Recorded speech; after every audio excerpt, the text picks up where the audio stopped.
Assalamualaikum warahmatullahi wabarakatuh. Halo saudara-saudaraku, bagaimana kabarnya? Para nelayan, buruh, tani seluruh Indonesia. Alhamdulillah, mudah-mudahan Anda dalam bimbingan Allah SWT. Amin ya rabbal alamin. Saudaraku, kita sudah mendengarkan berita enak ya yang disampaikan oleh pemerintah bahwa pangan kita untuk saat ini melimpah. Kalau tidak salah itu ada 2000 kali lipat dari tahun kemarin. Mudah-mudahan swasembada ini menjadikan pintu baik untuk kita supaya kita itu betul-betul menjadi sebuah negara yang makmur, kemudian swasembada pangan yang berkelanjutan. Jadi bukan swasembada pangan yang hanya sekedar pada saat musim panen saja, tapi perlu kita tahu saudara-saudaraku bahwa untuk saat ini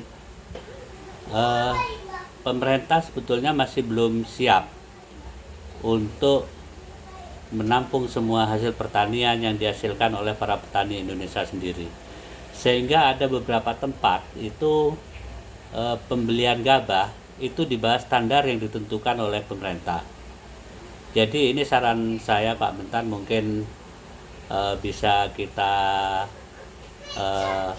jadikan pilot project ya di satu provinsi atau dua provinsi, sehingga kita itu bisa mengeterapkan ke provinsi lain kalau memang itu baik.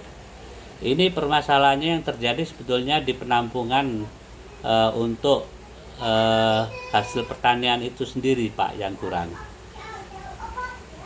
Jadi hampir di semua provinsi mungkin dari penampungannya itu yang kurang. Kalau penampungannya bagus Indonesia ini, saya yakin Pak, semua sektor yang mendukung untuk pertanian itu sudah disupport semua oleh pemerintah. Sudah sangat luar biasa. Jadi sangat tidak mungkin sekali kayaknya kalau Indonesia ini tidak bisa swasembada pangan. Malah kalau menurut pemikiran saya, Indonesia ini kalau umpamanya kita upayakan dengan bagus, kemudian penampungannya bagus seperti di luar negeri, pengeringnya, kemudian penggilingannya juga bagus, saya yakin Indonesia akan menjadi lumbung pangan dunia. Nah sekarang yang terjadi itu Pak Mentan ya, bahwa penampungan yang ada di Indonesia ini sangat kurang sekali,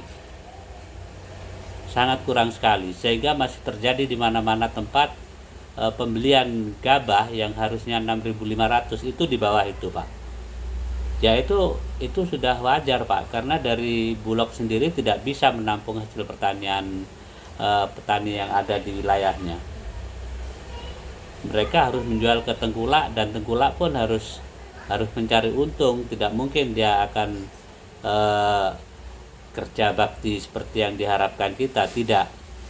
Nah itu Pak, mungkin usulan kami, kalau umpamanya bisa dijadikan pilot proyek itu, di mana sebuah provinsi itu harus betul-betul dimaksimalkan penerimaan hasil pertaniannya, termasuk pengeringnya, termasuk penggilingannya, itu akan sangat tahu kita seperti apa sebetulnya kemampuan Indonesia itu. Dan yang perlu kita ingat Pak, bahwa swasembada pangan ini bukan cuman terakhir di situ saja Pak. Kalau kita masih bisa mengupayakan, kita akan menjadi swasembada daging, yang dimana pakan dari daging itu sendiri itu sudah cukup. Dimana di situ ada pertanian yang melimpah, secara otomatis pakan untuk ternak ada. Jadi berkelanjutan Pak, bukan cuman sebagai hasil pertanian aja, tapi hasil pertanian kita sudah bisa maksimal, kemudian kita bisa melanjutkan ke peternakan sehingga kita bisa swasembada pangan juga. Oke, itu aja Pak yang mungkin bisa saya sampaikan, mudah-mudahan bermanfaat. Assalamualaikum warahmatullahi wabarakatuh.